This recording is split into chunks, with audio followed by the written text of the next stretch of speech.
Bienvenue. Welcome to the Standing Committee on Official Languages. This is our 7th meeting, Monday, December 2nd, 2013. We are here pursuant to Standing Order 108.3F and the motion adopted on Monday, November 18th, 2013, for a study of second official language immersion programs in Canada. We have before us today, for the first hour, the Commissioner of Official Languages, Mr. Graham Fraser. Welcome. We also have Mr. Quill and Mr. Giguère. Welcome to all of you, and please begin with your opening statement. Mr. Chair, members of the Standing Committee, good afternoon. I am delighted to appear before the committee today to discuss immersion education, an approach to learning that helps young Canadians develop a strong sense of our country's bilingual nature. Immersion education programs continue to be an unparalleled success. Thanks to these programs, more than 300,000 young Canadians have the opportunity to learn their second official language in an educational setting on a daily basis. This is due largely to the efforts and dedication of parents and educators. They survive and even thrive because of the energy and support of school boards, principals, teachers, parents, and organizations like Canadian Parents for French. Over the past 4 years, the federal government, for its part, has allocated an average of $86 million annually to the provinces for second language education. Investments in immersion programs across the country have resulted in a new generation of bilingual Canadians, many of whom are now in post-secondary institutions. The success of immersion graduates, including the Minister of Canadian Heritage and Official Languages, Shelley Glover, and her predecessor, the Honourable James Moore, demonstrate the value of the program. A few years ago, I met the father of a minister of the Crown who proudly told me that he had stayed up all night with different members of the family, including the minister, taking shifts so that his granddaughter could be enrolled in a French immersion program. I experienced conflicting emotions when I heard that story.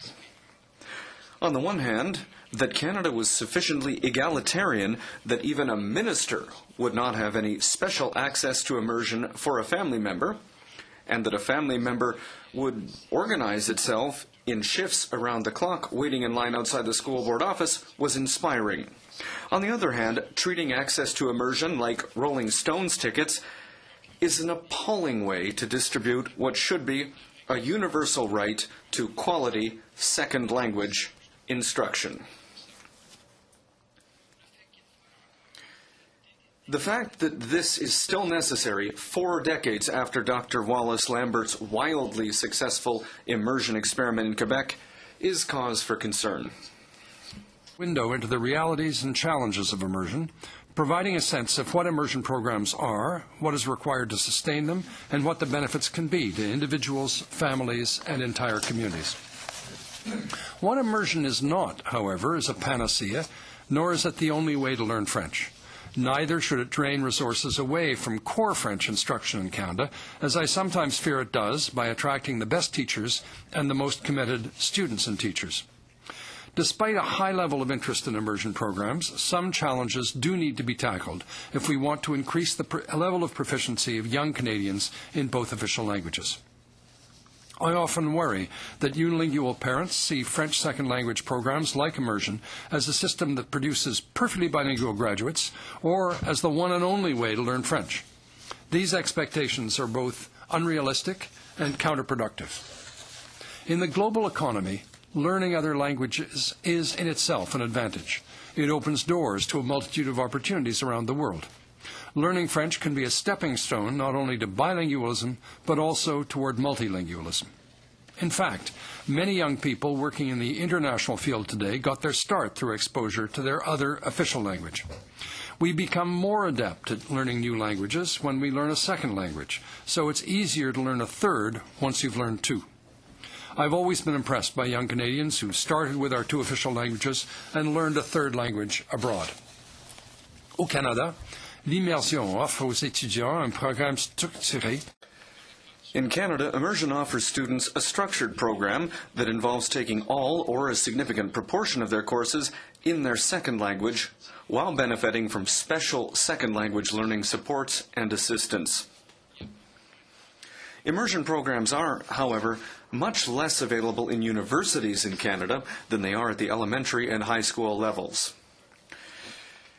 It is disappointing to me that year after year, many students who want to enroll in French immersion programs or courses at university are not always able to do so, often because of a lack of space in existing programs or because of funding problems that threaten the program's survival. Many students have had to give up on the idea of perfecting the language skills they acquired in elementary and high school because very few post-secondary institutions give their students the opportunity to take courses within their field in the official language of their choice. Some post-secondary institutions, such as the University of Ottawa, the Université Sainte-Anne, and Glendon College at York University, offer immersion courses and programs. In fact, Glendon has recently developed a bilingual master's program in public and international affairs. There's no question that the creation of immersion programs at Simon Fraser University and at the University of British Columbia is directly related to the growing number of students from the high school immersion programs being offered in that province. The University de Saint-Boniface actively recruits from Manitoba's immersion high schools. The Campus Saint-Jean at the University of Alberta is another interesting example. Many students come from local immersion programs and choose to continue their education in French there. All of this did not come about by accident, nor is it solely the result of the exemplary work of the campus and its staff. This success stems from the efforts made by Edmonton Public Schools since 2000 to improve the immersion programs being offered, and, on the strength of this success, other language programs as well. And I'm very happy to know that representatives from the Edmonton Public Schools Board will be appearing before the committee today. You're still far from achieving the vision in which all Canadians have access to the necessary resources to effectively learn English and French. Registration issues such as enrollment caps, overnight lineups, and lotteries continue to hinder access to second language programs in many regions. In the 1980s, there was a study that suggested a trend showing that there would be 1 million students in immersion by the year 2000. With funding caps in place, enrollment has plateaued at about 300,000. It's important that immigrants be encouraged, not discouraged, from sending their children to immersion. Immigrant students in immersion have told me that learning French made them feel more Canadian. Similarly, many new arrivals have expressed a stronger sense of belonging to Canada simply through their children's learning of both official languages. I've also seen examples where members of visible minority groups are actually more bilingual in English and French than unilingual Canadians who've been in Canada for generations. This is why school officials need to provide better support to allophone parents who are interested in these programs. I feel strongly that immersion education should be a part of a continuum, reinforced by summer programs and exchanges, and supported by strong incentives from universities that recognize the significance of student applicants who've persevered through a more challenging elementary and high school curriculum. Au niveau postsecondaire, certaines universités ont augmenté. At the post-secondary level, some universities have increased their second language learning opportunities, while others have reduced their efforts in this area. The decision to reduce efforts is caused by various factors. For example, the Government of Canada is not expressing its need for bilingual workers loudly and clearly enough to prompt post-secondary education officials to pay more attention to the benefits of second language learning. There are students who are ready, willing, and able to learn in their second official language. To achieve a true continuum of second language learning, the federal government must demonstrate its leadership by developing an overall strategy on this issue. There needs to be a continuum of second language learning from elementary school to the post-secondary level and then into the workplace. I believe this continuum is an important and integral part of preparing our young people to be productive employees and citizens who can invest themselves fully in the civic life of their country. That is why, in my 2009 study of second language learning in Canadian universities, I recommended that the Government of Canada provide financial assistance to universities so that they can develop and carry out new initiatives to improve students' second language learning opportunities. I believe a priority should be placed on increasing the number of exchanges and real-life opportunities for students to use their second official language and interact with people who speak that language.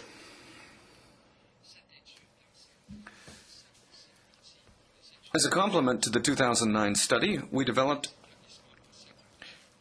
an online map of Canada to help students find out about learning opportunities in various universities across the country. The map lists second language courses, subject matter courses, and other studies. It's very important that students be aware of all the opportunities available to them.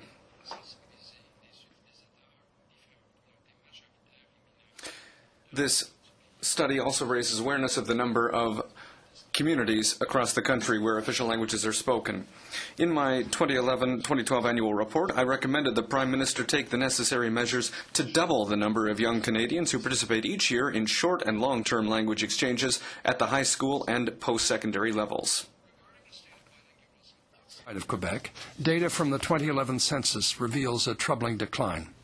That is why, in my recently tabled annual report, I've recommended that the Minister of Canadian Heritage and Official Languages establish clear objectives to raise the level of bilingualism among Canadians and reverse the decline in bilingualism among Anglophones in particular.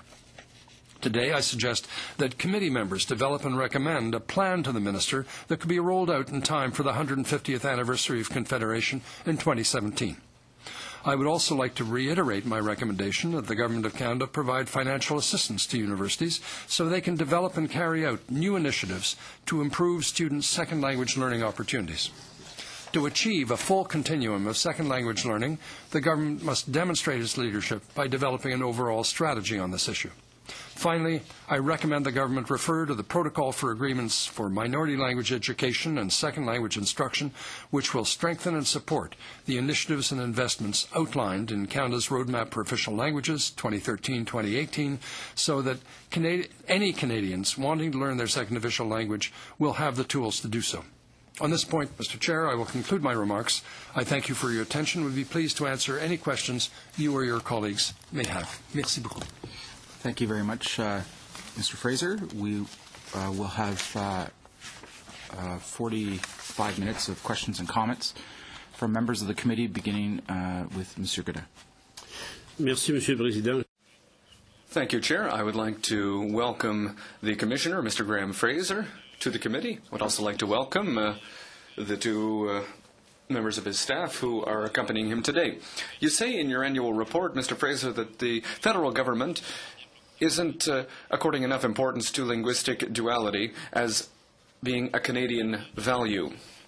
And when it comes to promoting linguistic duality, the federal government is following the population and not leading it.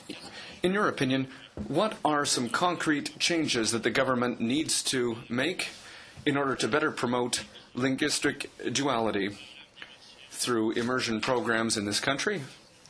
More money, more transparency, or more leadership? Well, I think that those three elements are important. But I think that one important point here, one important starting point, is that the federal government and all of its institutions send a clear message to universities that the biggest employer in the country, which is the federal government, needs bilingual employees. And that it's the responsibility of these universities to offer language learning opportunities.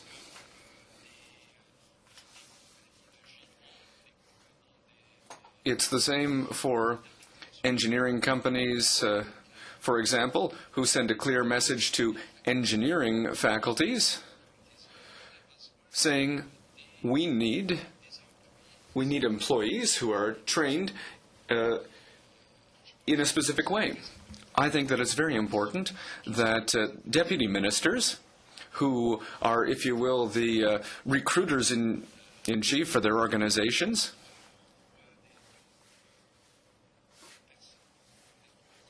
and who participate, for example, in job fairs, that they send a very clear message that it's the responsibility of universities to offer programs and to send a message to high school students that universities want students who've studied in immersion programs. I've met immersion students who've told me that their teachers told them, don't take the exam in immersion, take the core French exam because it's much easier, you'll get better marks. And that's all universities are looking for, is just good marks. Things are getting better. The universities that I mentioned in my opening statement are aware that immersion students that immersion programs create a pool of top-rate students who are ready to study in their second language. And I feel that these qualities need to be recognized by universities and by the federal government.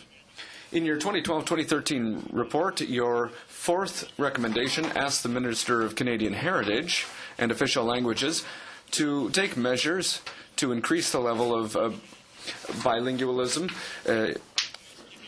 by 2017. How do you explain the decline in English and French bilingualism apparent in the language data from the last census? And what measures must be taken to reverse the decline in bilingualism, particularly among Anglophones outside Quebec? Well, this is a very important question, and I don't have an easy answer. It's always difficult to identify why people don't do something. That having been said, I believe that it's important that the government invest in the promotion of linguistic duality, and that bilingualism, as I mentioned in my opening statement, be an important part of all these milestones that are going to be celebrated in the coming years. We also need to increase support not only for language training in a classroom setting, but also for example, summer jobs or internships, which are also opportunities to learn a second official language outside of the classroom. It's entirely possible for the government to organize programs of this nature, exchange programs, for example, summer job programs, with an eye to making these summer jobs an opportunity for students to learn a second language. I'm very, I'm certain of this because that's how I learned French. You know, this isn't your first year in this position. You've been in this job for 7 years. You've got another 3 years to go. And we're under the impression that things are getting worse. Last week, when you appeared before this committee, you said yourself that the Conservative government, the government that we have now, could be promoting official languages. Do you know why they're not promoting official languages? You said that people who come from outside the country want to learn both languages, but here in Canada, there are people who've been here since Confederation don't want to learn both languages. Does this show that there's a lack of leadership from the government? Is it because they don't want to, or is it because they don't accept the situation? They don't accept the Official Languages Act?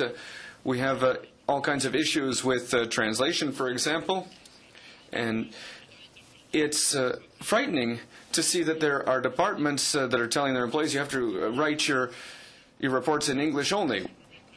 Federal Public Service, the depressing situation of the French language, all of this shows that things aren't going in the right direction. And you're responsible for this. You're the watchdog, the guard dog for official languages, Mr. Fraser. Maybe, you can take the government to court. You can do follow-up. There's something that's not working here. Well, as I said in response to your question about the decline of bilingualism in English Canada outside Quebec, it's always difficult to be able to explain why things weren't done. I take note, I observe, I undertake investigations, I follow up on complaints.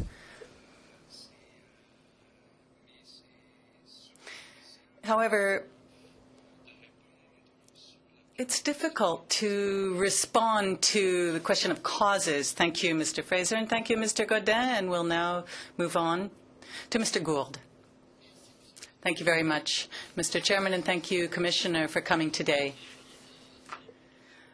Earlier on in your opening remarks, you said that the government invested $86 million in second language, but that it also invested in minority language programs. These are two distinct programs, I believe. Perhaps you could tell us what amount has been invested.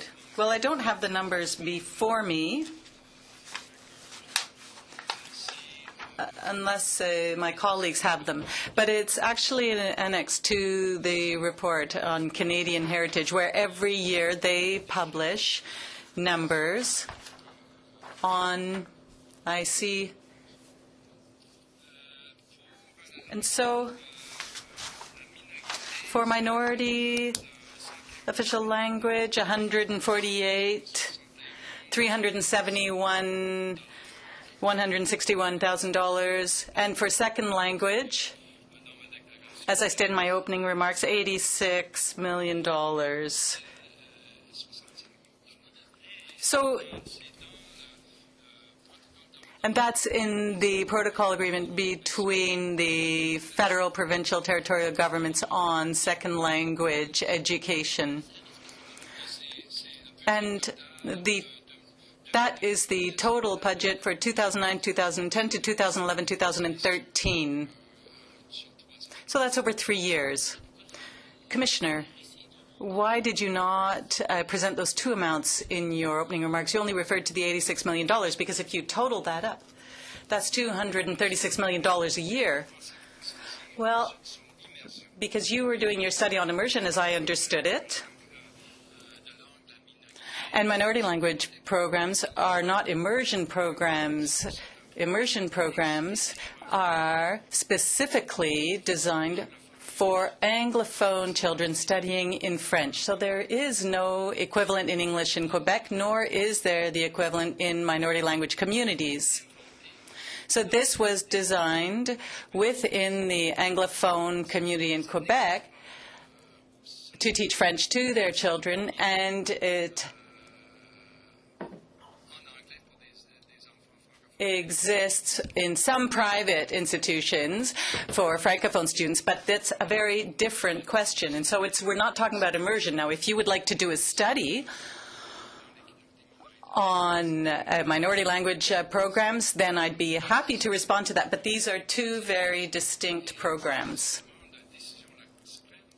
And in the Supreme Court's ruling, they said that they don't actually aren't even managed by the same school boards.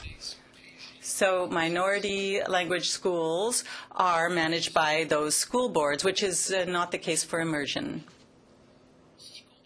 So if I've understood correctly, minority language programs also give the opportunity to Anglophones in Quebec to learn French, or Francophones to learn English.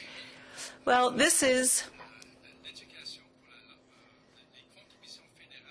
are federal contributions for a minority language program. So what that does is provide funding, for example, in Quebec within the English system.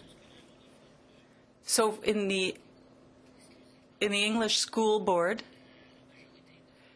they give courses in English to Francophones who can go to those English schools, because not all Quebec families can register in Anglophone schools. You have to be born into a family that was educated in English as well. Now, we're talking about, I believe it's about 50% of classes in the English system are immersion classes. But access to English schools is restricted under Section 23 of the Charter of Rights and Freedoms.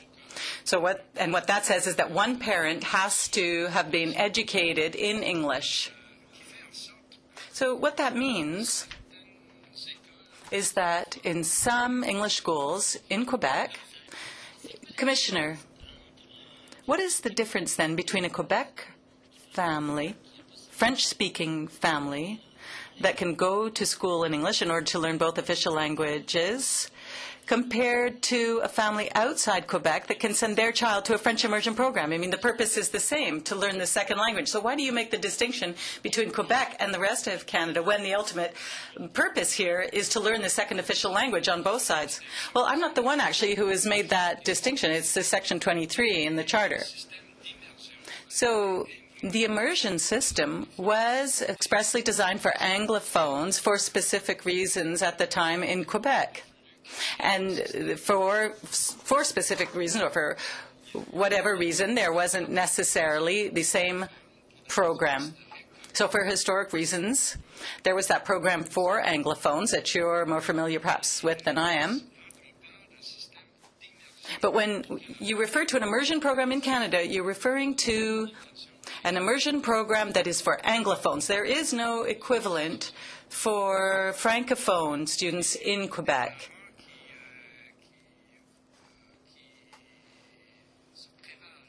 So parents who make use of their right to be able to send their children to English schools are parents actually who have a connection, a specific connection, with the education system in English.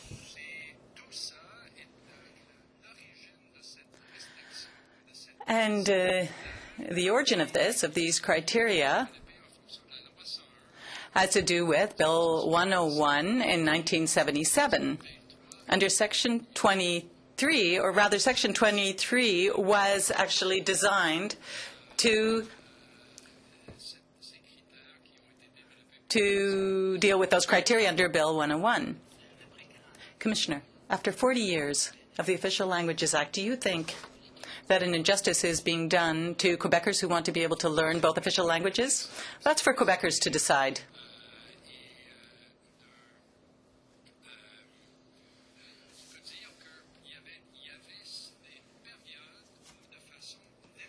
Now, there were times when, in a democratic way, for example, during the 1960s and 1970s, when Quebec governments were elected and then defeated precisely on their position regarding access to schools.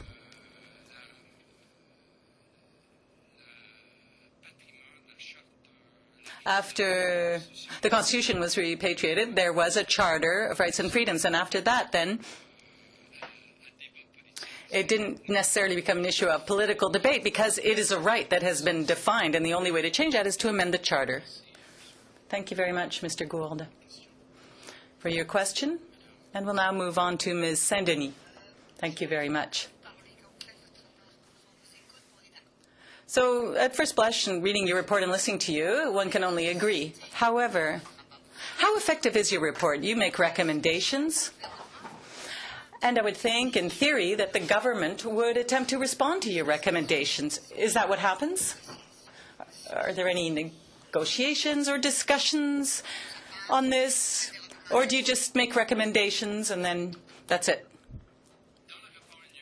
Well, I do an annual report, and I look at our recommendations. I do a follow-up on our recommendations.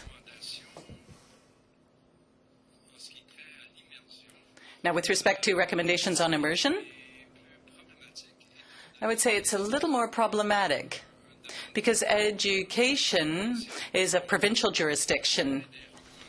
And so I make recommendations for the federal government to influence, if you will, education. But that is an area of provincial jurisdiction.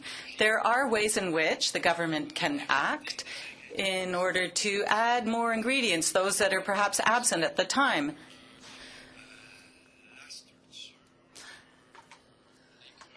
but I'm fully aware that the whole structure, curriculum, and education as a whole fall under provincial jurisdiction.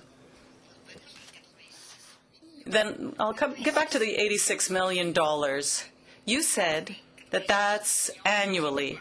No, that was over 3 years. No, actually, I'm sorry, it's $86 million yearly. There are 10 provinces, so that's about $8 million. And the federal government over the past, you say 4 years, so this is 4 years. That's the total over 4 years.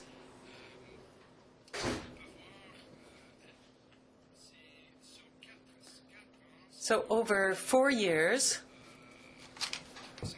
the total is $344 million. That's the total. And you're saying there is underfunding? If there were more funding, obviously we would get better outcomes. Well, one would hope so, yes. In immersion, of course. Would you say there's a significant difference between the outcomes in various provinces? There was a report for Alberta. So if you look at the fostering and encouragement of immersion, is it about the same, excluding Quebec? So are they fairly similar between all 9 provinces?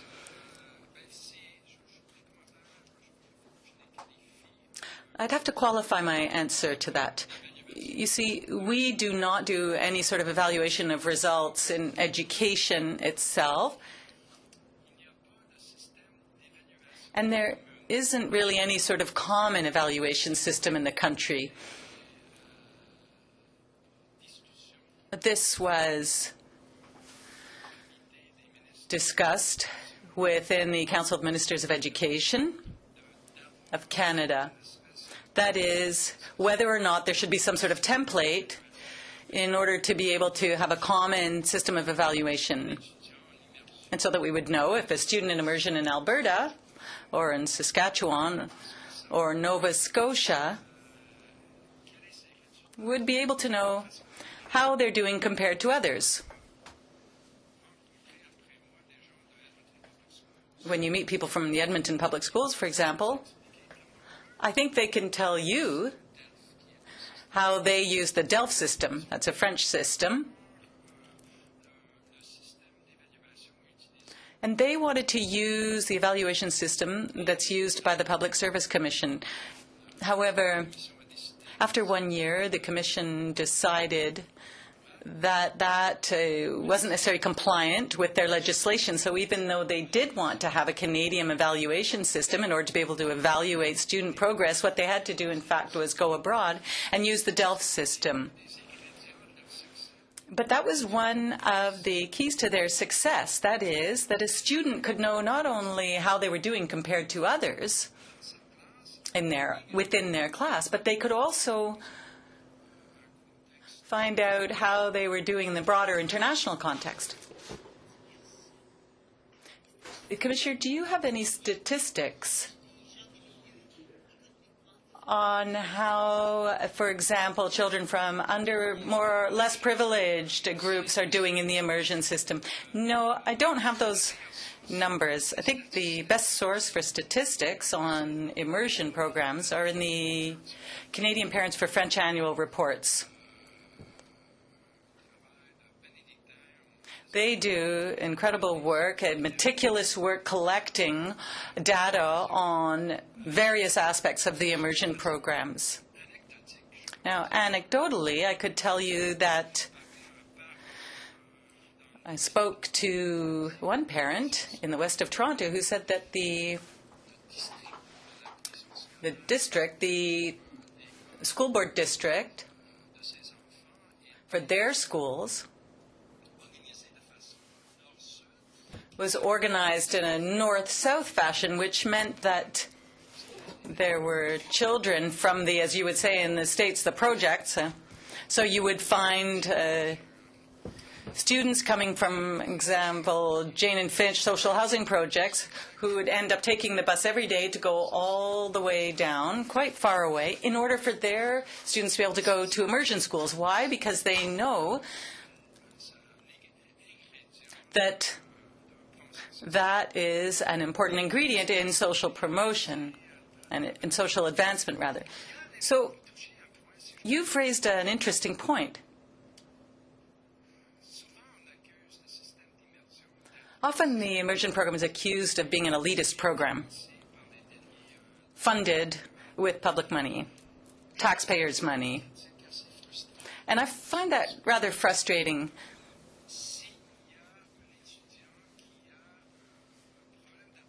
If there is a student, for example, that has a learning disability and they're in an immersion program, even though that learning disability has nothing to do at all with the language of instruction, the first reflex on the part of the school is to pressure the parents in order to withdraw that child from the immersion program.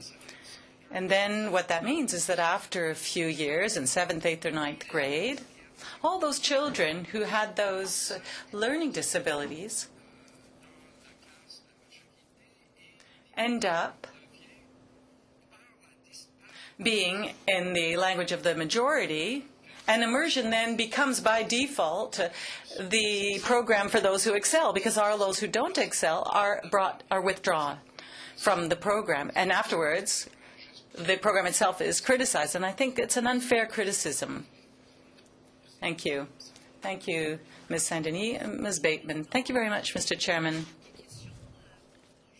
I have a few questions today.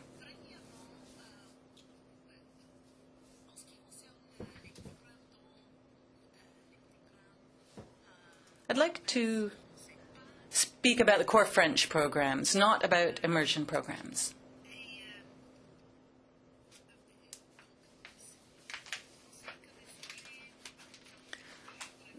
So let's take other subjects like geography and history and French. I know two young men in my riding who coincidentally happened to be good friends with my own son.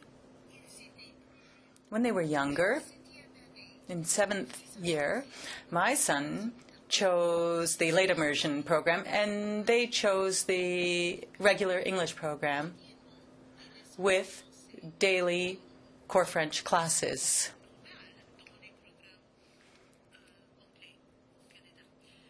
Like in other English programs throughout Canada.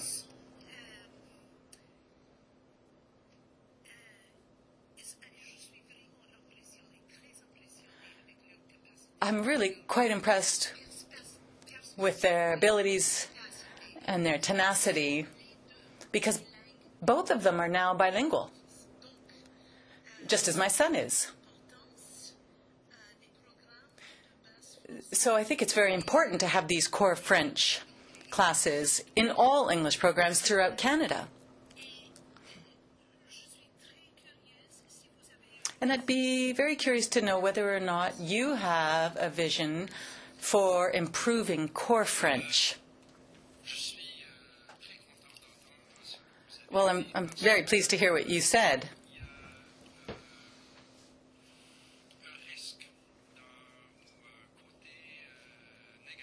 If there's a negative aspect or risk to the success of the immersion program, it's that the immersion programs themselves are attractive to the best students and the best teachers. But most students studying French as a second language in Canada are children who are taking core French classes. And that's why I'm always concerned when I hear people who think or who say that their child is an immersion and therefore they're not going to be able to learn any French. So what's your vision to improve core French? Well, I think, first of all, we need to recognize the importance of core French. We shouldn't treat core French, as happens in many school boards, as being a second-class course, if you will. I've heard stories of core French teachers who don't have their own classroom. They need to take their books and materials from one classroom to another. They need to use a cart to do that. So they're not, they don't have the same facilities available to them as French immersion teachers do, or even teachers of other subjects like math, for example. I think that it's very, very important that we recognize the importance of these core French programs. I'm a product of core French. And so the idea that French immersion is the only way to learn French is an idea that, I completely reject. And I also feel that it's important that students who have this base in French, which is a very important base, be able to have access to exchange programs and to summer job programs or to summer camps.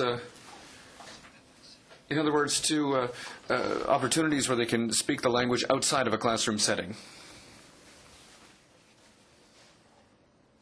Si j'ai bien compris, je voudrais in Canada. I always thought it was like a gift to give my children the opportunity to speak French in a classroom situation and beyond. Yeah. And to me, that's a proud part of being a Canadian, to make sure that children in Canada, other than Quebec, have access to learning French. I just want to understand what you said before, because to me it would be equally important as a parent in Quebec to make sure that my children would have, of course, French, but also the opportunity to learn English. Can you just reiterate Sure. en anglais your One of the, I think one has to understand the question of access to minority language education, whether it's English in Quebec or French outside Quebec, in the context of the language debates that took place in Quebec in the 1960s and 1970s. And there was growing concern that all of the immigration to Quebec was resulting in parents enrolling their children in English school. And there was a growing fear on the part of some highly respected demographers that the island of Montreal would end up being a majority English-speaking, that that by attracting immigrants, Quebec was financing its own minorization, the creation of itself as a linguistic minority on the island of Montreal. And so a variety of legislative instruments were introduced, first with Bill 22, in which it was decided that the only children who would have access to English schools were those who could pass an English test when they were going into grade 1. This was highly criticized because it was viewed that if you succeeded, you went to English school, and if you failed, you were sent off to the hell of French school. After the election of the Parti Québécois in 1976 and the development of the Charte de la langue française, the criteria was developed on the basis of the education of one parent. That if one parent had been educated in English, their children would have access. And the original version of that was to restrict access to English education in Quebec to what they call the traditional English-speaking community.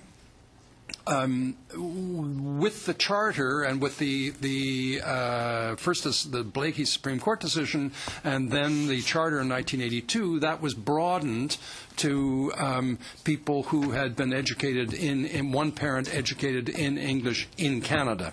But it was all of that really in the context of serious concern of the threats to the French language that were perceived to be the case in Quebec, particularly through that period. Now, what has happened more recent is we're also worth remembering that Quebec is the only province where studying the other official language is obligatory right to the end of high school.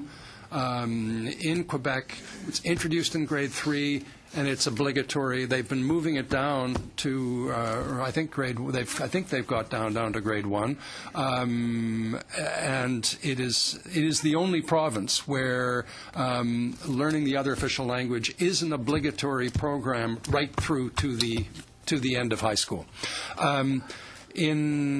Outside of Quebec, it is obligatory to study French up until some level in every province east of Ontario. West of Ontario, I'm not certain about Manitoba. I don't think it's obligatory. It is an option. So it is. There's no obligatory course for French in the western provinces. So the idea that people are not learning English in Quebec, I think, is mistaken if you look at the obligatory. So is that part of your vision? Thank you very much. No, I'm not talking about my vision. I'm talking about what the law is. I'm explaining what my vision necessarily is constrained by the Charter of Rights and Freedoms. So Okay. Thank you very much, Mr. Fraser. Mr. Williamson, you have a briefer time because we need to get to other members of the committee. Thank you, Chair. And Mr. Fraser, it's good to see you again. Always very informative, and no one can doubt your passion on this issue. And I think on that, I'll kind of commend you and your office for taking the approach it has, and for resisting the temptation that my friend Yvonne Godin suggests in terms of kicking up a storm in the courts. I think these are important questions we're looking at, but they're questions as well that are best solved, I think, through democratically elected legislatures. I do have a question, though, regarding one of the comments you make, and I'm either looking for clarity or maybe for you to kind of just roll it back a little bit. Your line that understanding the two languages allows people to be, quote, productive employees and citizens who can invest themselves fully in the civic life of their country, end quote.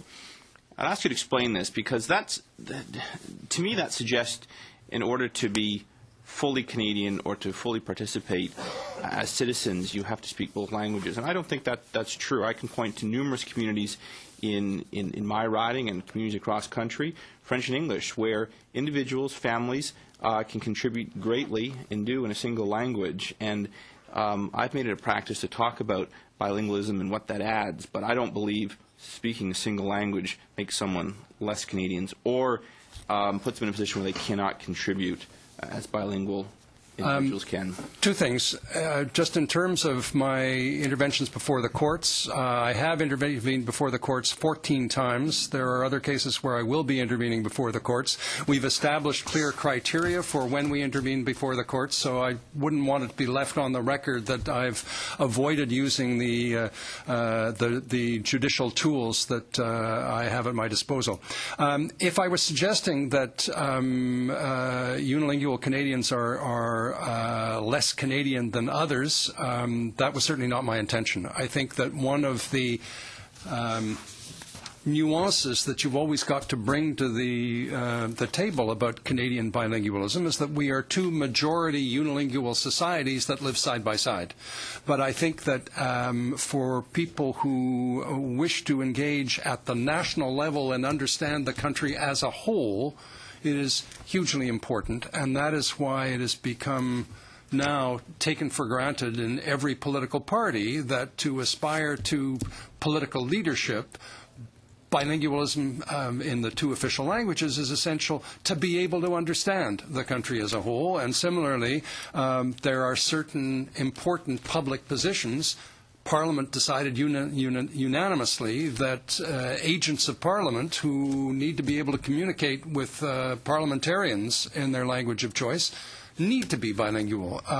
So that does not mean that people can, just to take one minor example, I think that the mayor of Lac-Mégantic has proven to be a highly esteemed woman who virtually deserves treatment as a national hero because of the way she's responded to the tragedy that happened in Lac-Mégantic. She is unilingual, to the best of my knowledge. This has not prevented her from any way of playing a critically important role in her community and more broadly to be a role model in Quebec for public figures. Just very quickly. No, and I appreciate your answer, sir, and I just, with respect to the powers, I appreciate that you use them with discretion, and perhaps I should elaborate more. Taking the government to court because the level of bilingualism amongst Anglophones is falling would be rash, I think. So you don't need to answer that. That's a rhetorical question, but just over to you, Chair. Thank you. Thank you very much, Mr. Williamson. And we'll now have Mr. Nichols and Mr. Benskin, and they'll be splitting their time. Go ahead. Monsieur le Commissaire, je vais toucher sur le sujet de... Commissioner, I'd like to come back to this subject of leadership, and I'm a little bit surprised to see that the members opposite have needed a history lesson from you to understand the linguistic situation in our country. I feel very lucky. I'm lucky because at a young age, my parents took the leadership to put me in a French school to learn French. And even after 20 years outside of Quebec, I still have my French language skills, even if for 20 years I rarely spoke the language. So I think that for there to be leadership, you need to have a positive attitude towards the language, and that's part of leadership. But coming back to my question, in your 2012-2013 annual report, you noted that in order to reach a real continuum in second language learning, the French government, the federal government rather, needs to show leadership by creating a strategy for this. Could you please comment on this statement, and in your opinion, what would be the main elements to this strategy? Well, first of all, I think that it's the responsibility of the government to create a strategy, but I think that it should be a strategy that would include promotional elements of promotion. For example, that would include universities and the private sector raising awareness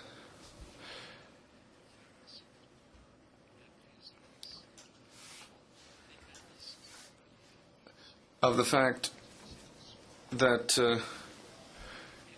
both official languages are important in many areas.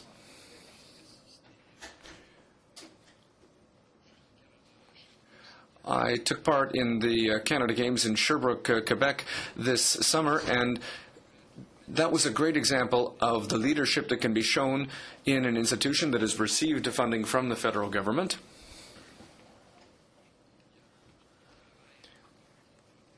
I think that a lot of important work is being done right now by the organizers of the Pan Am Games in Toronto.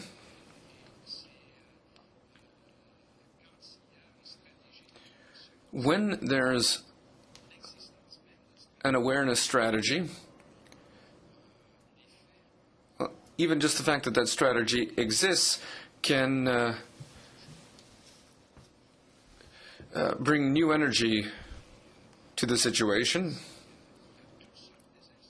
There are all kinds of institutions where this would be useful. And when I was at the Vanier Cup recently, and Mr. Gourde brought this issue up recently,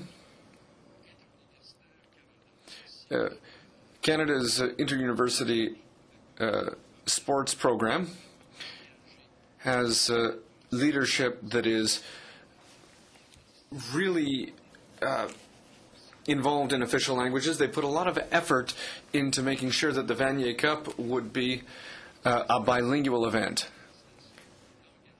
And that showed the engagement of the organization that organized that event. And when there are leaders in institutions, leaders who take bilingualism seriously, we see results.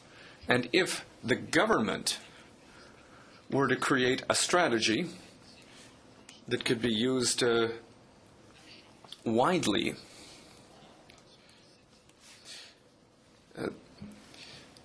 that would be very useful. All right, thank you, Mr. Diane Labelle. In your presentation, you've confirmed what several stakeholders have said, which is that immersion programs are working well, and that a lot of Canadians are taking advantage of them. So I'd like to go back to the roadmap. We've invested $1 billion over 5 years, and there's money in there for French immersion, and there's money for promoting linguistic duality, and that's an area where things aren't going well. What can we do to make sure that every aspect of the roadmap is going well? Last week, Francophones from Newfoundland were complaining about the lack of services available to them. And we have an issue right now in British Columbia where there's a need for 15 more schools for Francophone students in that province. So when it comes to defending the rights of Francophones throughout Canada, it seems like things aren't going all that well. Would there be a way to better defend the rights of Francophones the way that we're defending French immersion? Well, one thing that I find regrettable is the fact that it remains necessary for schools in a minority language situation or for minority language school boards to go to the courts to ensure that their rights are respected by provincial governments. It's something that we've seen recently in British Columbia. There was a very regrettable recent decision, in my opinion. I don't think it's the end of the world, but I would have liked I would rather that the minority position of the court had been a majority position.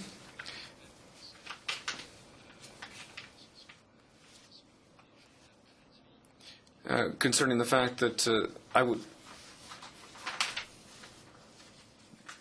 this school board had to translate its documents seems to go against the principles of bilingualism that are enshrined in the Charter. And we saw the same thing in the Northwest Territories. Whenever schools need to expand, the government has said if you were to get rid of all the students who are not eligible under Section 24, you wouldn't need to make your school bigger. I think that things like this show a resistance.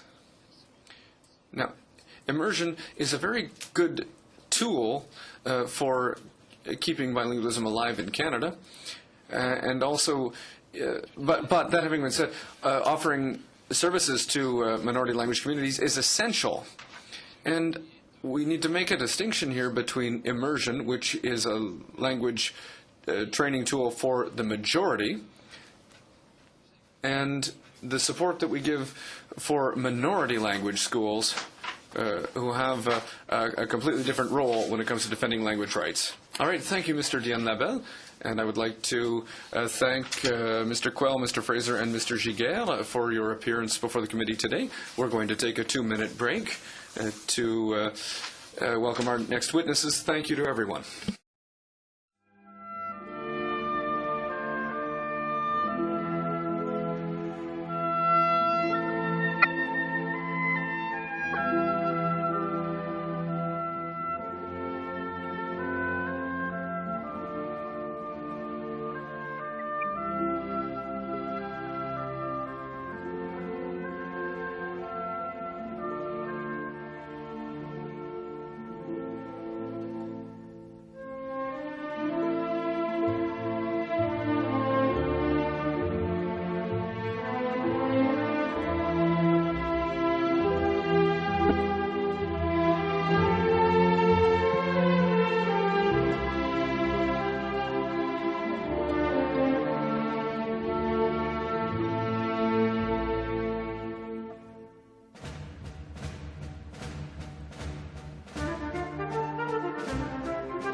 continue avec... We'll now continue our meeting. The 7th meeting of the Standing Committee on Official Languages. We have with us today two groups. As an individual, Mr. Dix, Director of the Second Language Research Institute of Canada at the University of New Brunswick, and Ms. Leclerc and Ms. Commence Shulko from the Edmonton Public Schools Board. Conference, we can see you and hear you loud and clear, and we'll now begin with an opening statement from the Edmonton Public Schools Board.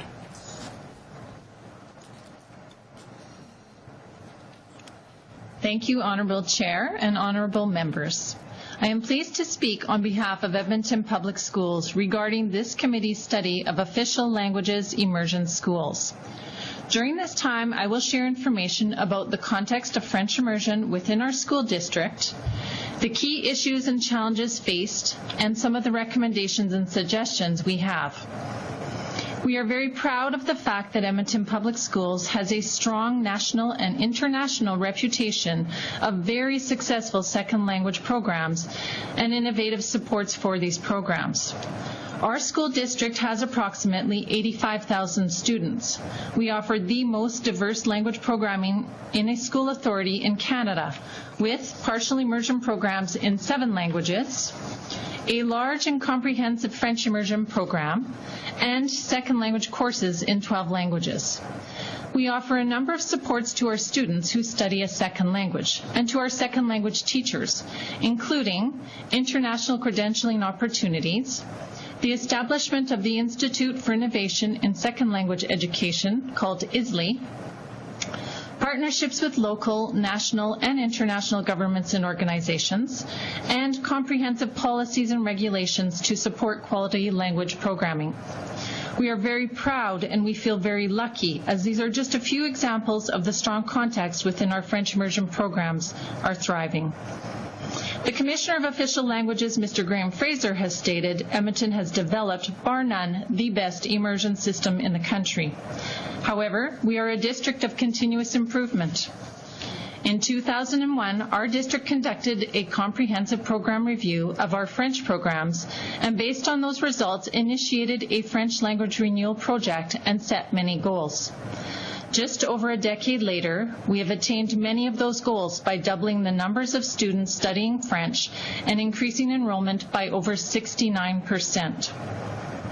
The funding we have received in the last 2 cycles has facilitated many key initiatives to support French language program implementation and expansion, including the establishment of a late French immersion program, new elementary school French immersion programs, 2 sites in which French immersion students receive extra supports in specialized classrooms, the establishment of an exemplary French resource center, and a French international examination center with over 3,500 students receiving international credentialing for their French proficiency, many with very high proficiency levels.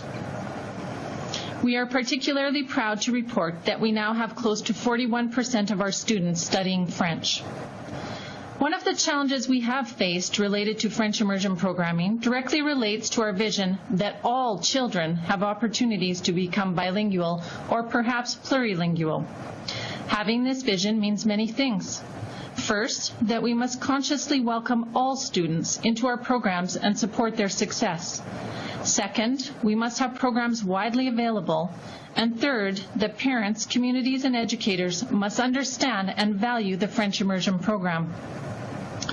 Historically, there was a belief and supporting practices around the idea that only students that are academically strong should be in French immersion.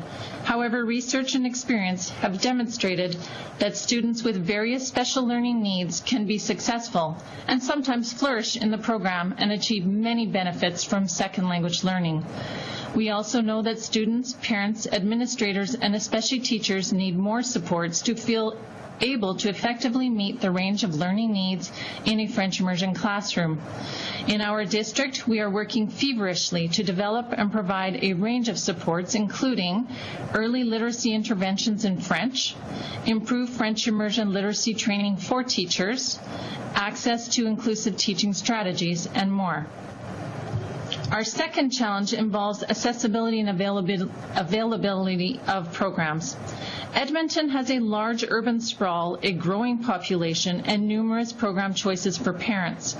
Providing all families with easy and local access to French immersion schools is challenging. Transportation costs and transportation time also pose significant problems. Thirdly, ensuring that parents and the community at large value learning the French language. French immersion programs require extensive time, energy, and costs. We continue to make progress, and the expansion of our enrollments is evidence of this. We have launched just last month a new video to promote French immersion programming and to provide key information to parents around its benefits. Support, though, on a larger scale is needed.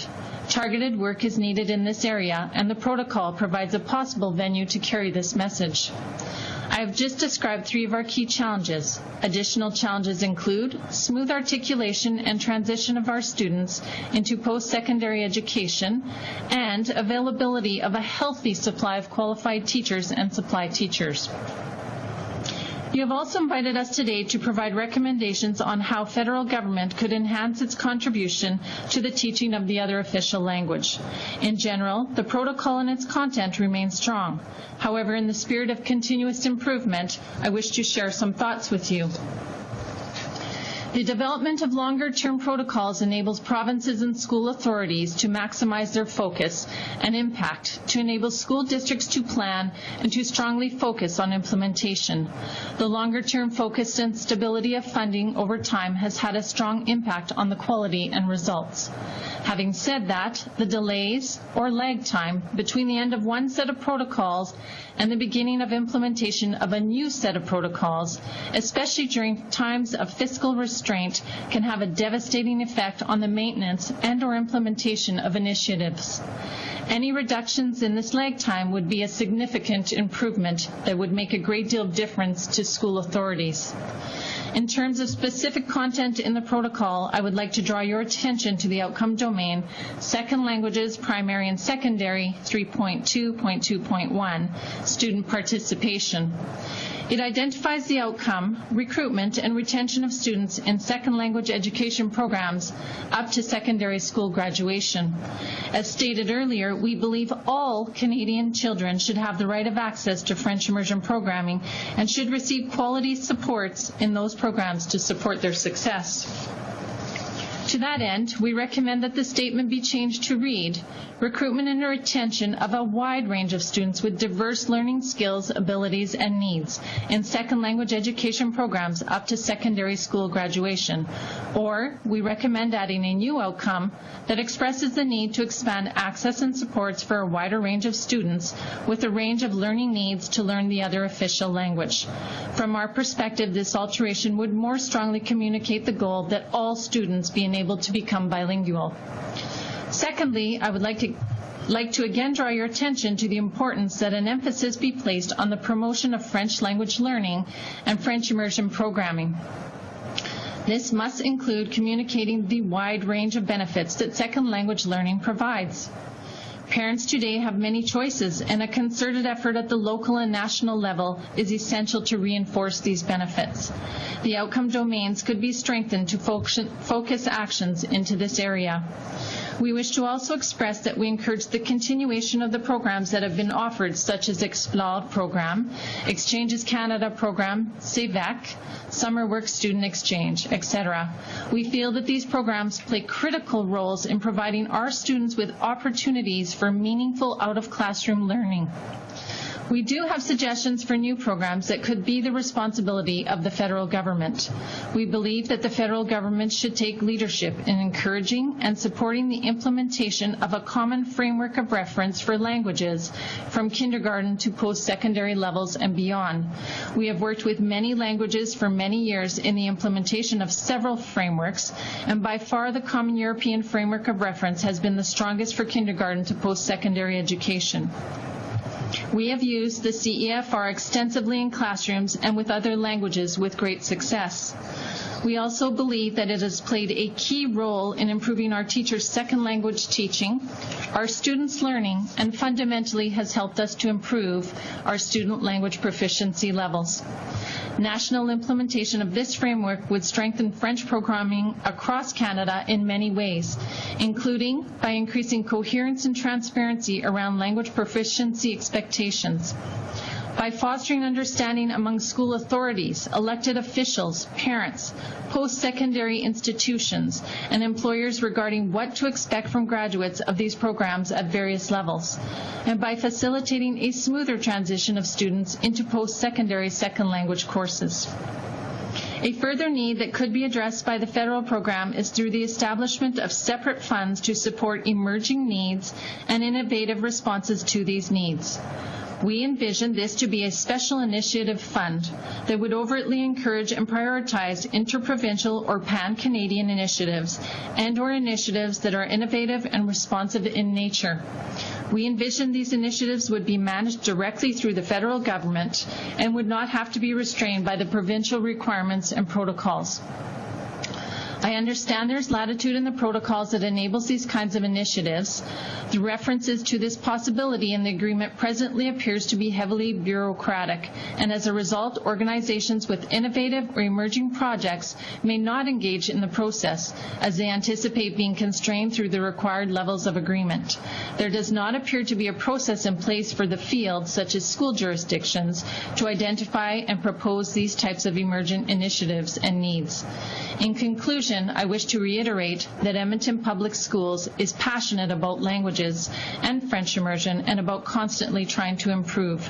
We very much appreciate this opportunity to share our passion, our successes, our challenges, and our ideas. Merci.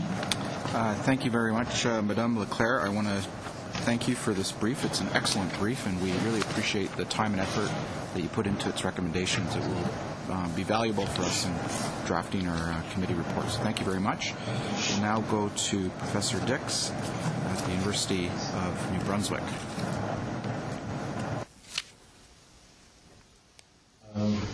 Merci, Monsieur le Président. Thank you, Mr. Chairman. Today I'm presenting a report from the perspective of a university professor who's involved on a daily basis in French immersion teaching and research. However, that perspective has also been influenced by my previous experience as a French immersion teacher in the public system, as a parent of 2 children who have also studied in immersion in 3 Canadian provinces, and as a student of French as a second language myself. French immersion programs continue to be very successful at both the national and international level. I'm currently in the process of writing an article along with a colleague for an international journal on the development of immersion in North America and Pacific Rim countries.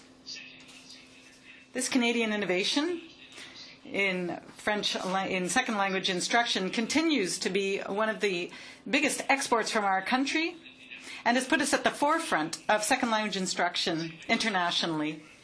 This is truly an impressive success. The purpose of this brief, however, is to comment on French immersion as it exists here in 2013. Past, the New Brunswick story. I'm going to begin by talking about what happened recently in New Brunswick and by drawing some lessons from that experience.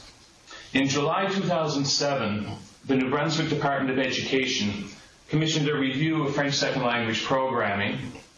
The then Minister of Education, Kelly Lamrock, appointed 2 commissioners, James Kroll and Patricia Lee, neither one an expert in the area of second language education. On February 27, 2008, the commissioners released their report. To the disbelief of informed readers, that report presented a totally one-sided negative view of early French immersion in New Brunswick. The views of second language experts and other key informants, such as the Commissioner of Official Languages, who spoke about the benefits of early French immersion, as well as problems that needed to be addressed, were not included in that report. Years of research on early French immersion demonstrating its effectiveness with regard to French proficiency and overall literacy were also ignored.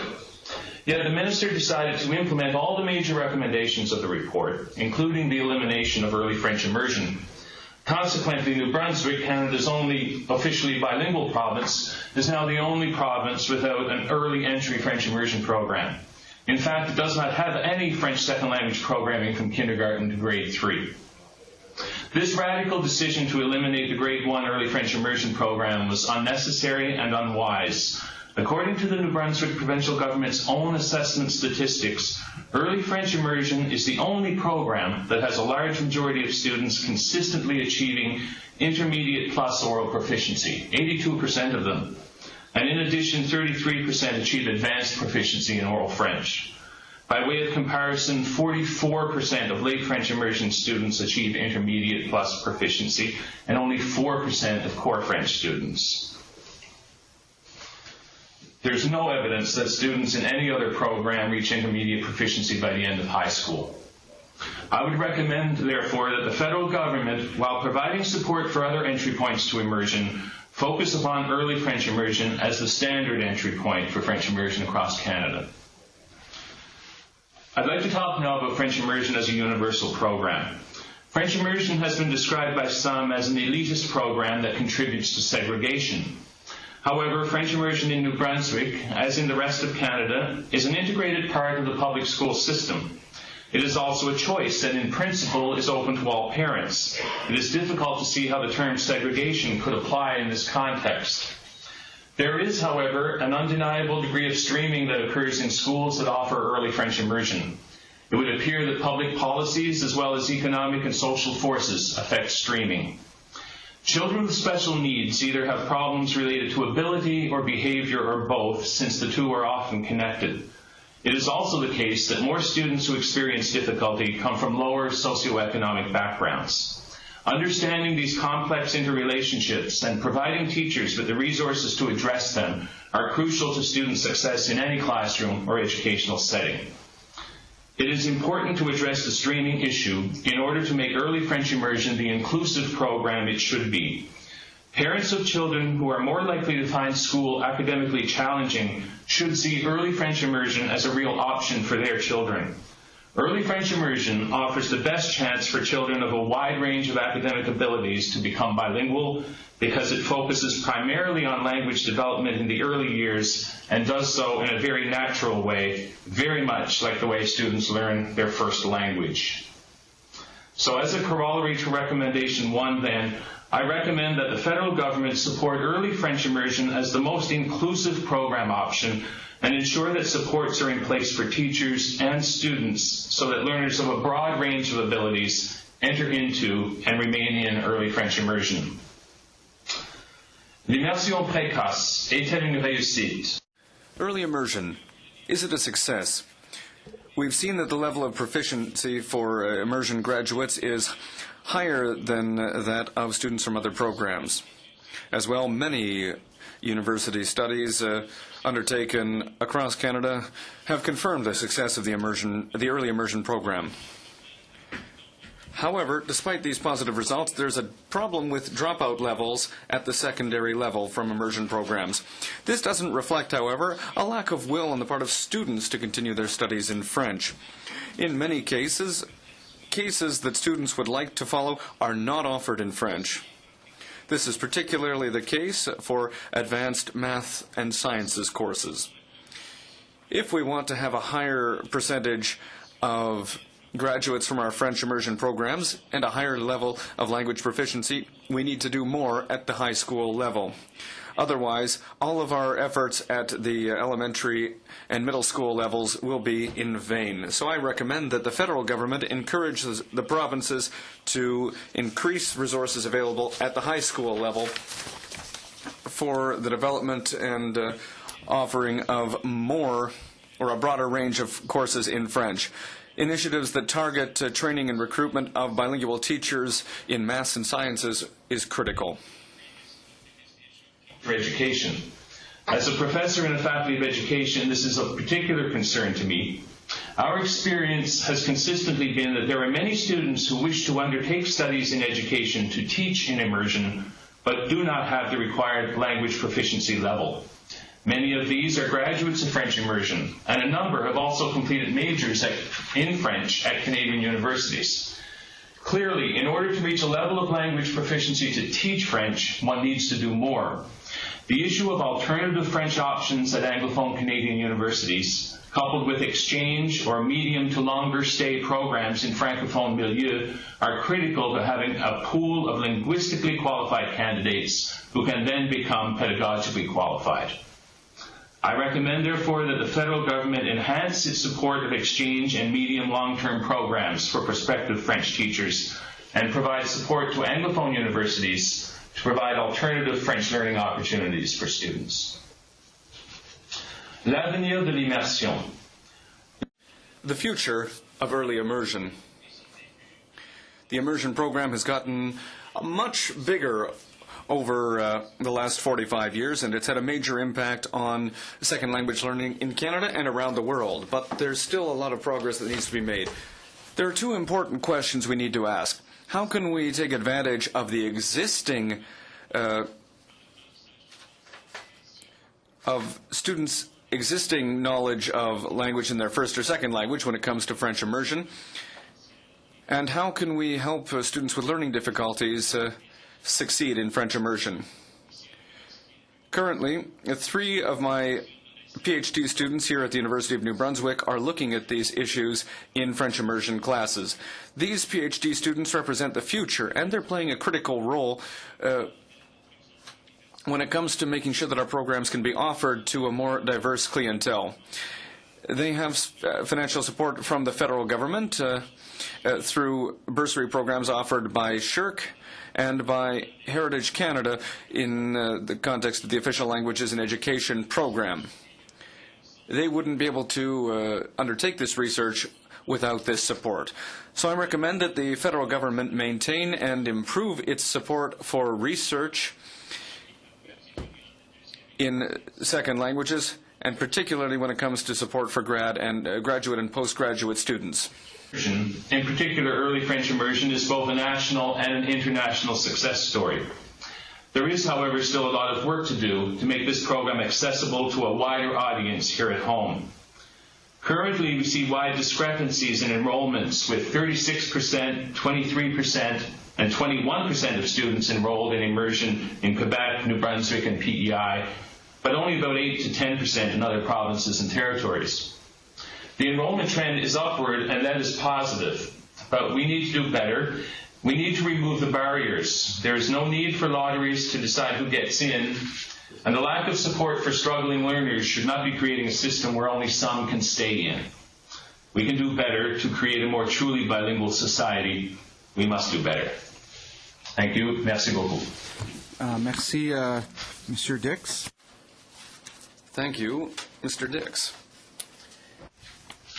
35 minutes of questions and comments from members, beginning with Monsieur Godin.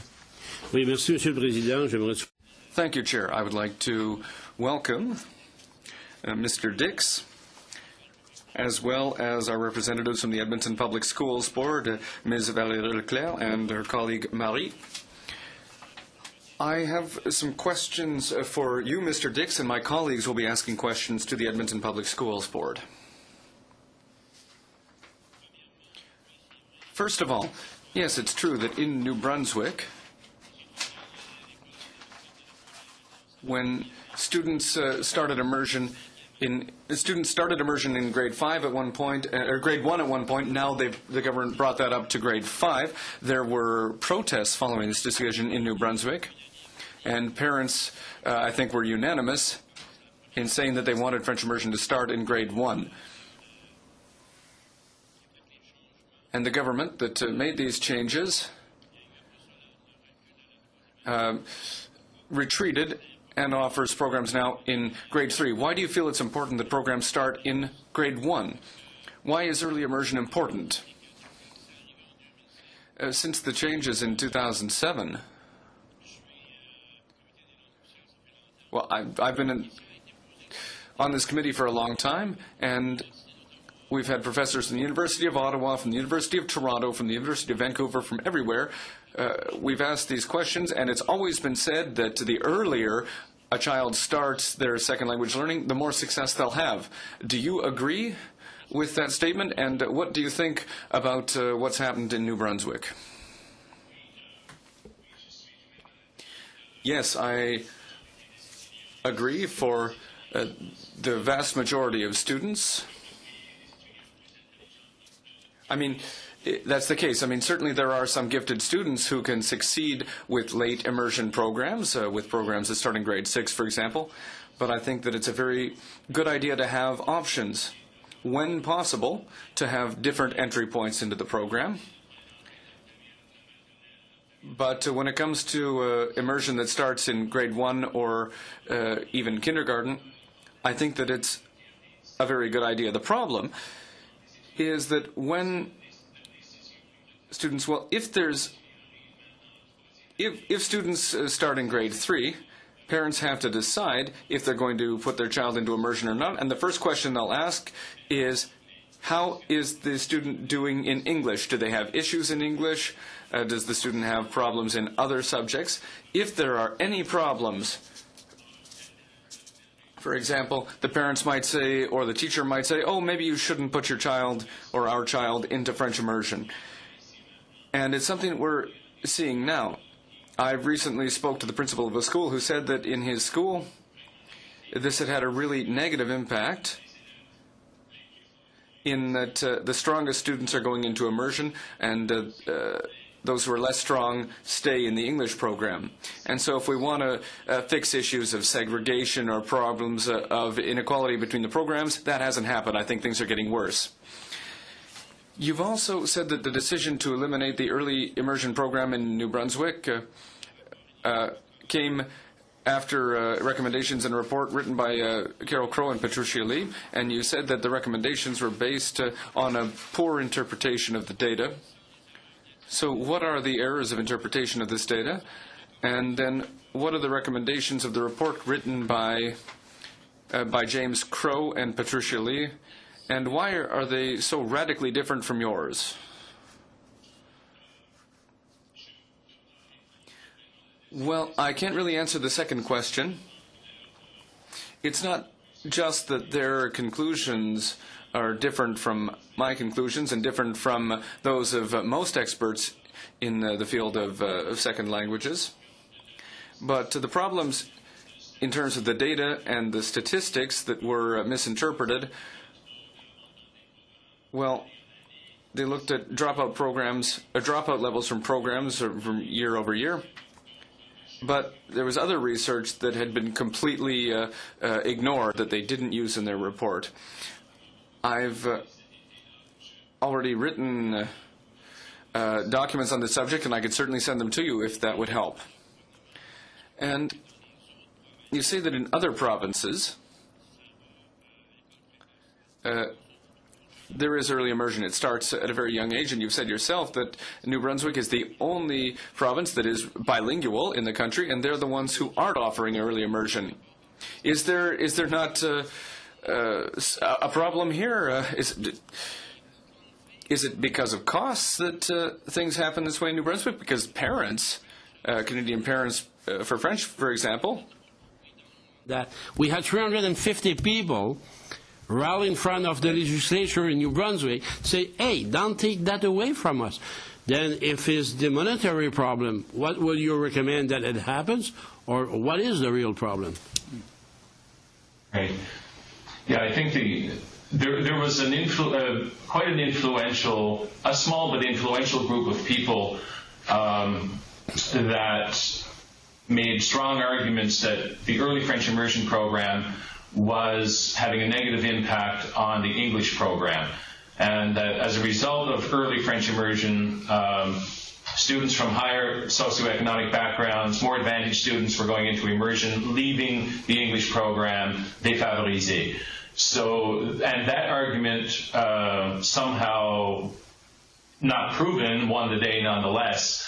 The problem is, of course, the longer you delay immersion, the greater the chances are that you're going to exacerbate that problem rather than resolve it. And that's why in my presentation, in my brief, I talk about, and I noticed that my colleagues in Edmonton also talked about the importance of putting supports in place so that all students, regardless of their ability levels, will be enticed to enroll, or parents will be enticed to enroll, and once they're there, they can have the support so they can stay.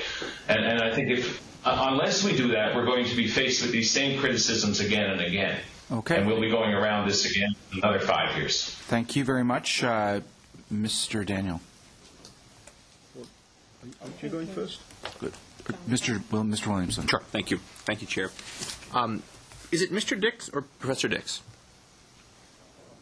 Professor Dix, Mr. Dix. Thank you. No, I just want to make sure. I'm going to call you Professor if that's okay, but I thought I'd better safe than sorry. I learned around here. So, in case you don't know, I'm a member for New Brunswick, and I found your testimony today very helpful, actually, and particularly some of the history. I just going to have you clarify a few points. Your first recommendation, and that is this one, I think is clear. It's to promote the early opportunities for second language at an early age. So in that it's a criticism of the change in New Brunswick, and you would suggest better to go beginning in grade 1. Is that correct? That's right. Okay. Yeah. If you can only offer one program, offer an early one. That's essentially what I'm saying. Yeah. No. Fair enough. And this I referenced Mr. Godin earlier. This might surprise him, but just to show we're not always on the opposite sides of the fence. I actually agree with your stance in terms of the province. I actually think the bilingual program in New Brunswick should begin at grade 1 and be maintained there. But so I'd like to that will surprise you, I know, but because I went through that same program and do understand the importance, and do think that the earlier the better for young minds. Now, and again, I just want to, because your recommendations are interesting, I just want to make sure I understand them. You're saying as well that you would advise the federal government to urge the province to put more resources. Did I hear that correctly, or what was the recommendation when you came on the side of increased access or increased budget dollars, I suppose? Yeah, the recommendation was that the federal government support early French immersion as the most inclusive program option, and ensure supports are in place for teachers and students so that learners of a broad range of abilities enter into and remain in the early French immersion program. Right, but I guess I'm trying to kind of get a sense now. What so we're clear. What does that imply? And I think later on you were suggesting. And again, I'm actually just trying to mine this for data in terms of some of your findings.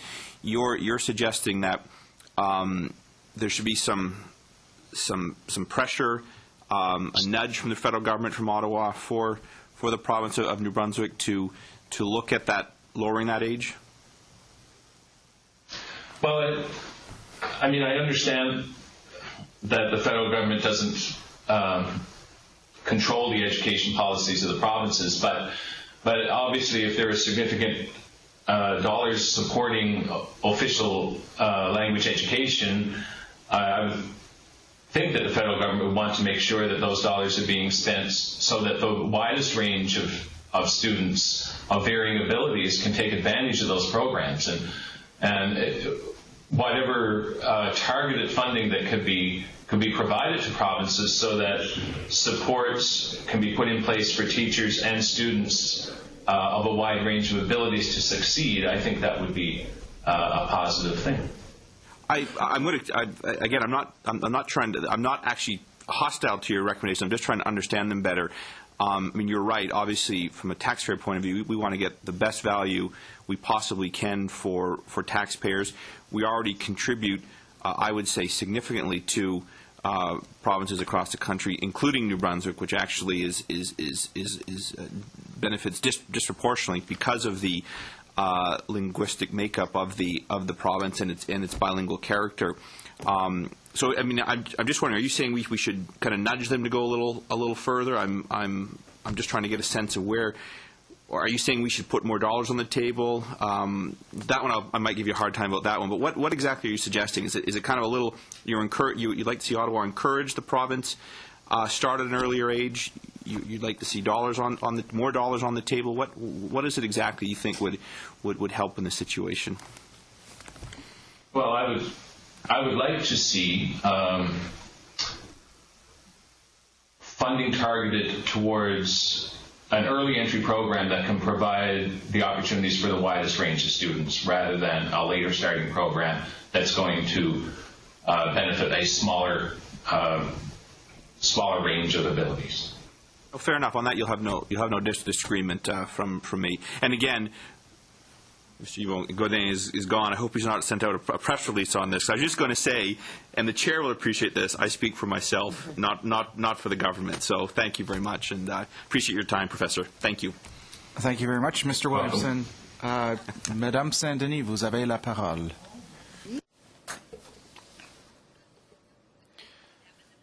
Ms. Leclerc from the Edmonton Public Schools Board.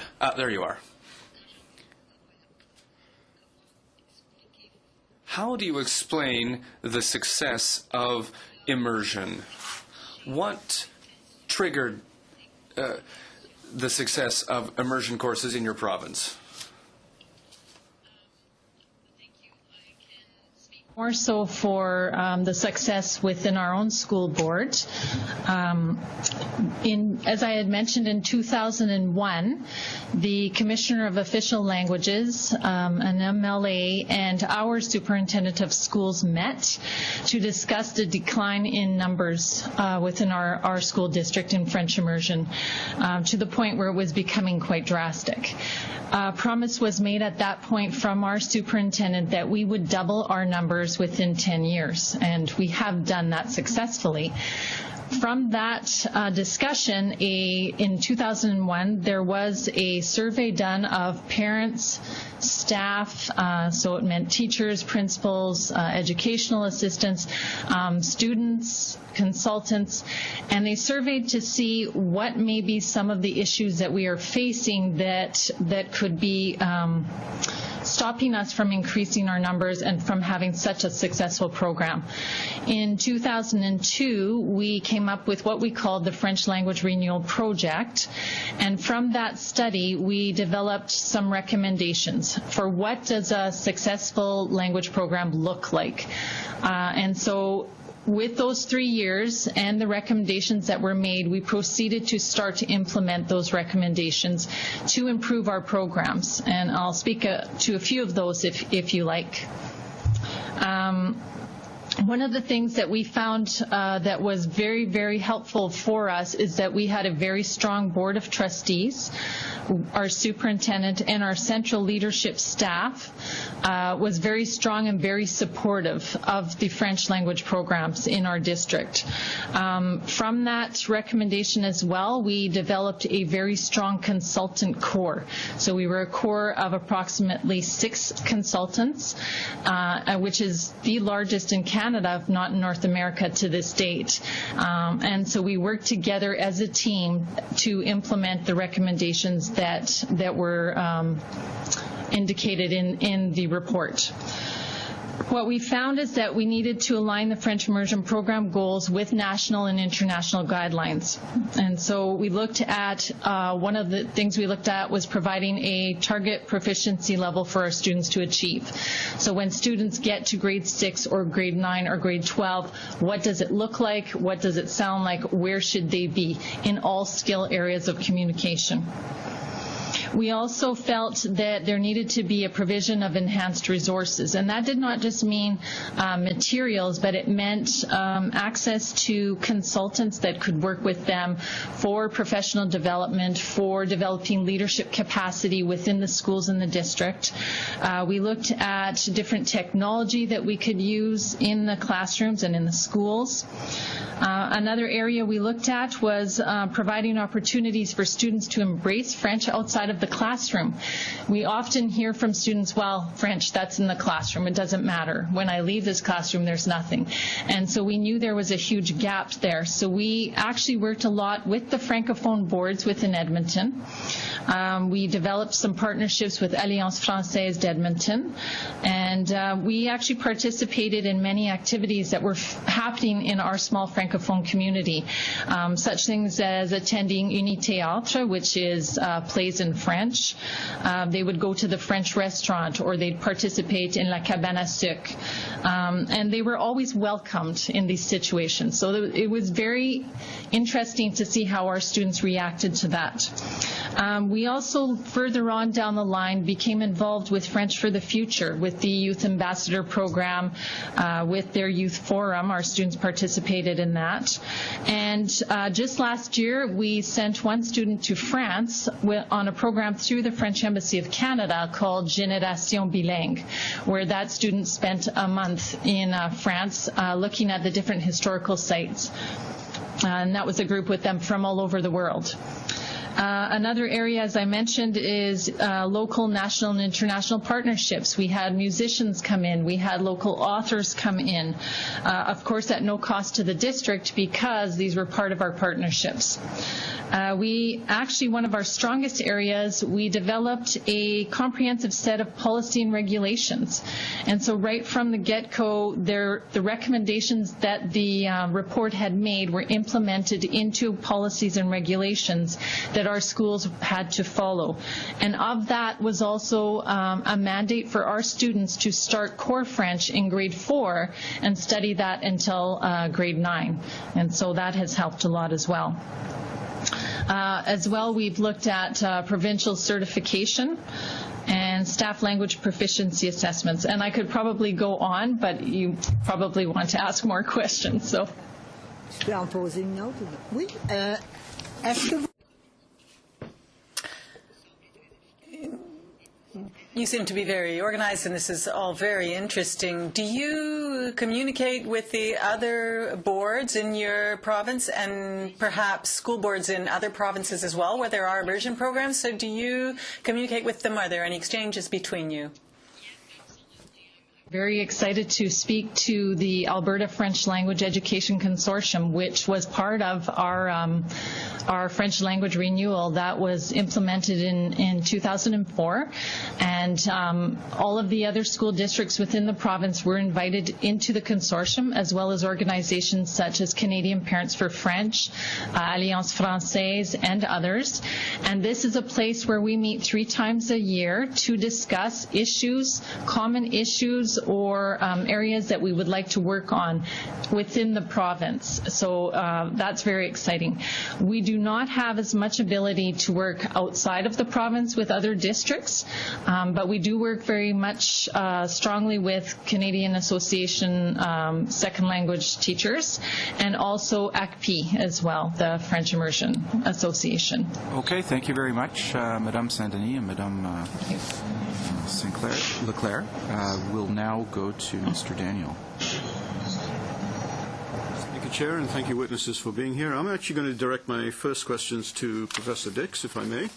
Professor, you are obviously doing a lot of research on various projects and various things associated with the French language, and I notice you have a lot of PhD students, etc. And I was just wondering, how has French education or teaching evolved over the last, say, 15 to 20 years?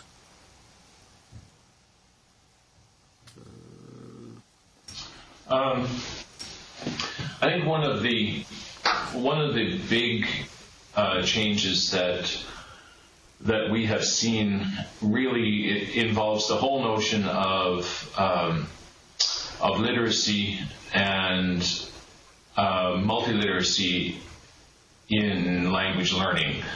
Whereas I think 10, 15 years ago, we were much more focused on learning an individual language and looking at that language and, as an entity. Today, we're much more interested as researchers and as teachers in how languages work together and complement one another. And one of the questions that I mentioned at the end of my little presentation was about one of our doctoral students who's looking at how students' first language or second language can help them learn French, and vice versa, of course, how French can then help with students' development of their first and second language. And that whole interconnection among languages and viewing literacy as a broader concept and not a language-specific one, I think is a big change, and we're seeing quite a big emphasis on that, as well as emphasis in research on looking at what are the benefits. How, for example, I have one of my students is looking at how students are learning to read. As I mentioned, we no longer have a grade 1 entry immersion program in New Brunswick.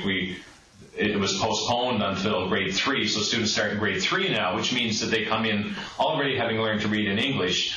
So from a language teaching point of view, while I would like students to begin earlier, it does create some interesting opportunities for understanding how languages work and work together. So how does these students' ability to learn to read in English, for example, affect their ability to learn to read and write in French? And then does that learning to read and write in French have a positive impact then on their first language reading and writing as well? So this whole interconnectivity, I think, and literacy as a broader concept is a big one. Okay, so really a follow-up to that is technical French. When I looked at the programs that are available for people to learn engineering, aeronautics, computers, etc., at universities, there's a very limited choice to be able to do that in the French language. That's going to impact industry in Quebec. We've just visited recently the aerospace sector, where you've got Pratt & Whitney, Bombardier, Bell Canada, etc., who are predicting that they will need an increase of something like 30% more employees because of the growth of their industry. How do you think this is going to play out in terms of getting the right technical skills available for these companies to be able to continue to grow their businesses and the economy in general? Right. I mean, that's really not my area of expertise, but one thing I do know is that if we have strong French immersion programs in our schools, particularly at the secondary level, and we can retain more of those students, and particularly have students in the sciences continuing with French, the opportunity to feed into those kinds of programs is going to be greatly enhanced. Granted, those programs have to be there, but the design of French for specific purposes kinds of programs is sort of out of my area of expertise, but I think we can do a lot at the secondary level, at least, if we put more effort into providing students with more options to help in that regard. So you're not researching into what's happening at the higher levels of education where people need technical skills? No, I'm not. That's not my area of research. No. Let me switch to the ladies. Madame Leclerc, just I think what you're doing in terms of education, French immersion in Edmonton is obviously absolutely wonderful, and to get the levels up to 41% of people doing immersion is also great, and I applaud that. But can you just help us understand how the Edmonton Public School Board is actually promoting French immersion education? Thank you. Actually, when we began our renewal project, we did have an area where we were looking at marketing. So what we tend to do is we meet with our principals 2 or 3 times a year, our French immersion principals, and we discuss what kind of marketing tools do we want to look at to use. Areas that we have done in the past are radio announcements, television announcements. We've also done the boards that you place just on the roads, providing information to open houses to the schools. We also have a very extensive website, both from Edmonton Public Schools, but within that we have a website just for languages that promotes all of the languages that we have in our district.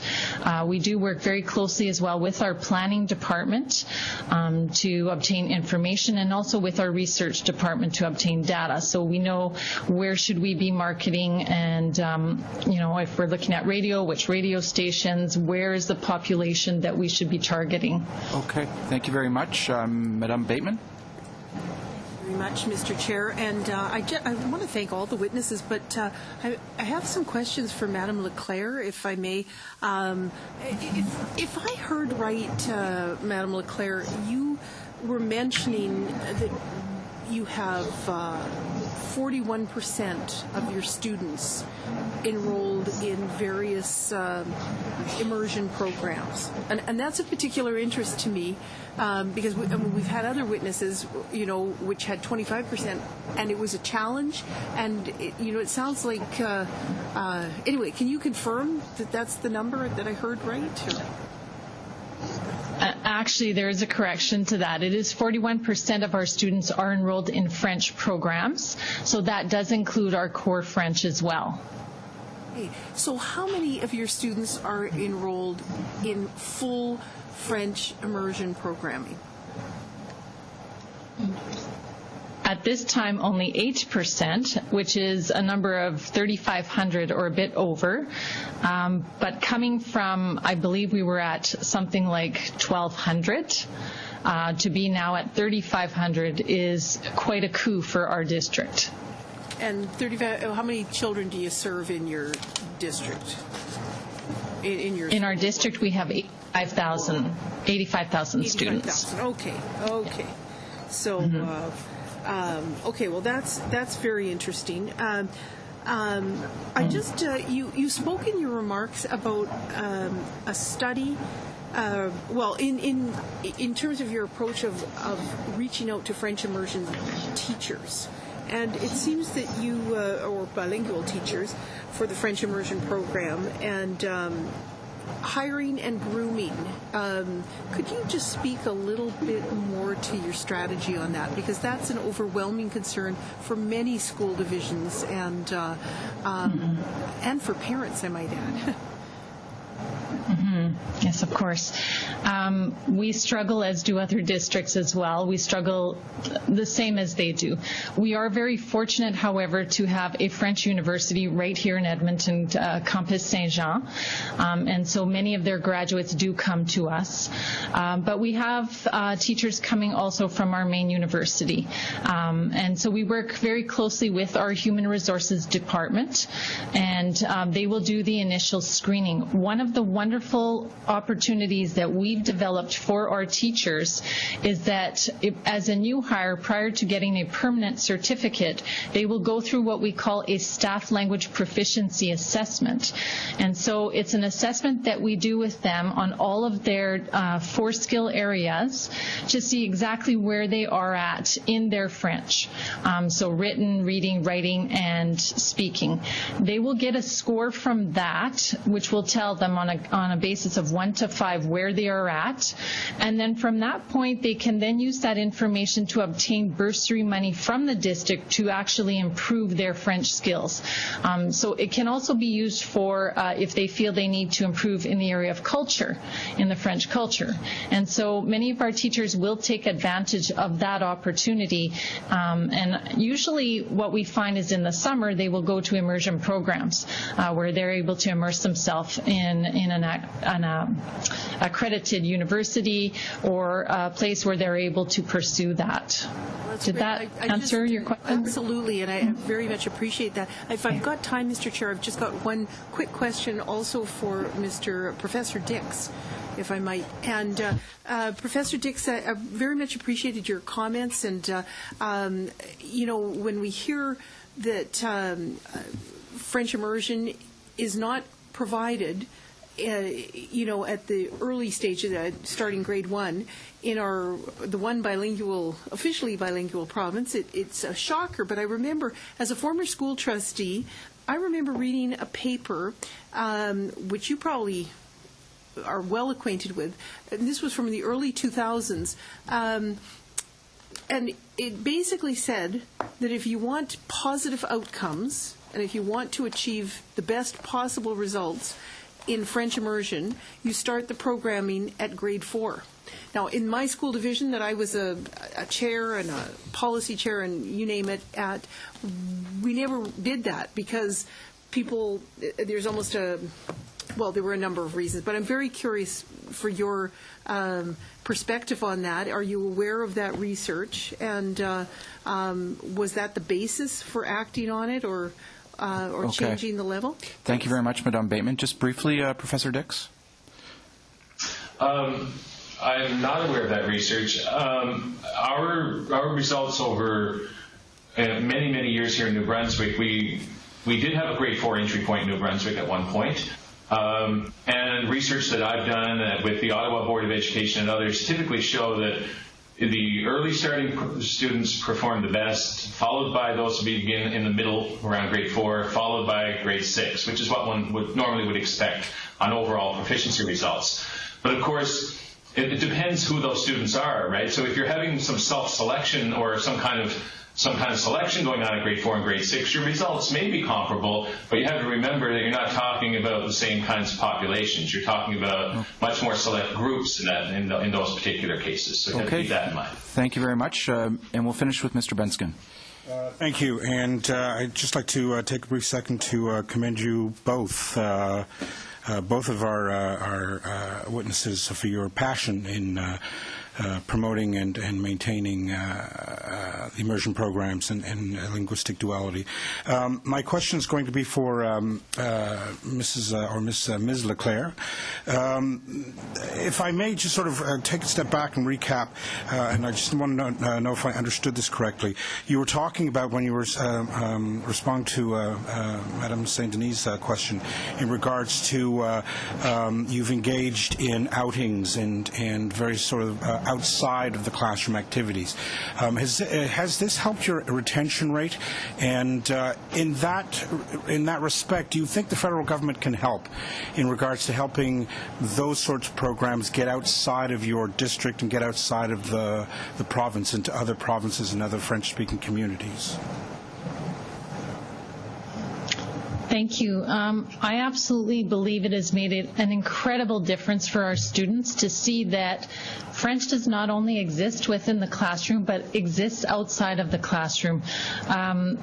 Attending outings within our community, but also being part of national outings where, for example, as I mentioned, the Youth Ambassador program with French for the Future has made a huge difference for our students and realized that there's more to the program than just sitting in a chair and learning to read and write in French. They come back with a renewed interest and a renewed passion, and they share that with the other students in the classroom. So we find it has made a huge difference for our students, and the retention rate has actually increased for us. So, as part of the potential new programs that you spoke of in your speech, do you think the federal government could help in creating programs that make this type of access outside of your walls, for lack of a better way of putting it, more accessible? I believe that if that is an area that the federal government could provide some support in, that absolutely that would benefit all students in Canada. Especially I'm thinking of students that come from lower socioeconomic homes where they're not able to afford to go on outings such as this. And I'm thinking of the program of CEVEC and how we have sent some of our classes out on the CEVEC programs and how they've come back. Some of those students would never have the opportunity to do that on their own with their parents or go on an exchange trip or just a trip to Quebec. So situations where the federal government could provide some support in that area definitely would help.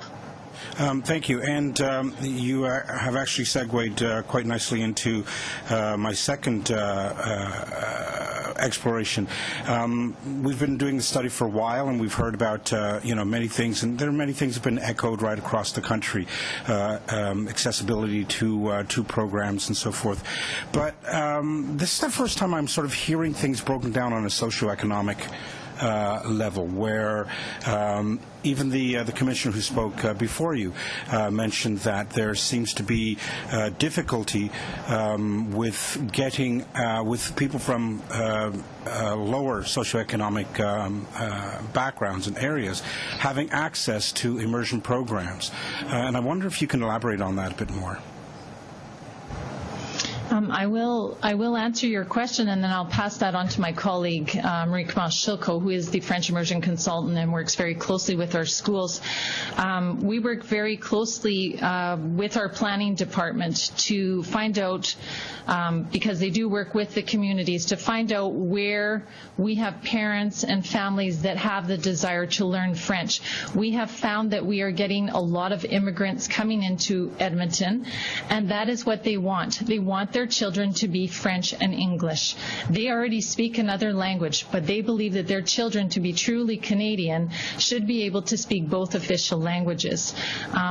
So we find that we have been able to open 2 schools, actually in areas that are not affluent, and these students are doing extremely well in these schools, and we are working very closely with all of these schools to make sure that, as I indicated in my speech earlier, that all kids have access to French immersion, that it's not a program of elitists.